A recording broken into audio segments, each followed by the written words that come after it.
What if the drug your doctor prescribed for weight loss was also quietly protecting your brain from Alzheimer's and Parkinson's? The research is early, but it's compelling enough that you need to hear it. Welcome back to Real Talk Nutrition. I want to talk to you about something today that genuinely surprised me when I went deep into the research. The emerging evidence that GLP-1 receptor agonists, the drugs we know as Ozempic, Wegovy, Mounjaro, and Zepbound, may have significant effects on brain health. Now, we've known for a while that these medications help with blood sugar, appetite, and weight, but scientists have been quietly investigating something else. What happens to the brain when GLP-1 receptors are activated there? And the answer is getting really interesting.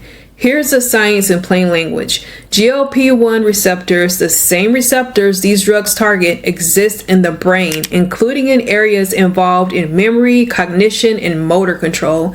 And GLP-1 receptor agonists can cross what's called the blood-brain barrier, meaning they actually reach those receptors. Researchers have been studying whether this could translate into real neurological benefits. For Alzheimer's disease, there are active clinical trials looking at whether semaglutide can slow cognitive decline in people with early-stage Alzheimer's. Some of the preliminary data is promising enough that major research institutions are taking it seriously. For Parkinson's disease, there have been small trials showing improvement in motor and cognition symptoms in patients taking GLP-1 drugs. The thinking is that these drugs may have neuroprotective effects, meaning they might help protect neurons from damage.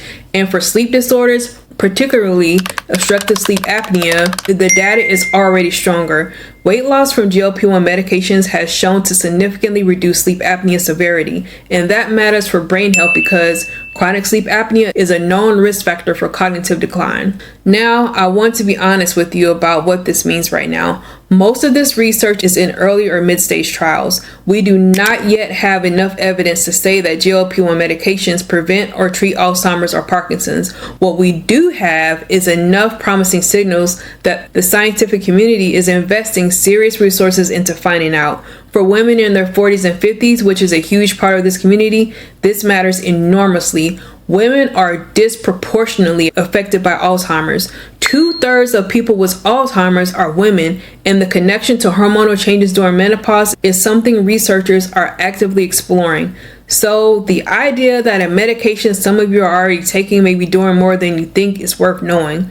My takeaway for you today is if you're on a GLP-1 medication and you have a family history of Alzheimer's or Parkinson's, bring this research up with your doctor, not as a reason to start or stop anything, but as a conversation worth having. You deserve to know what the science is doing. Before I go, if you want ongoing support from a community that actually gets it, come join my free Facebook group, Bariatric and GLP-1 Support by Real Talk Nutrition. The link is in the description. And if you're ready to go deeper, I have a monthly group coaching program called the Real Talk Continuum. This is where we do the real work together, nutrition, mindset, the whole shebang. The details are also in the description. If this video was helpful, please remember to subscribe and hit that notification bell so that you never ever miss an episode.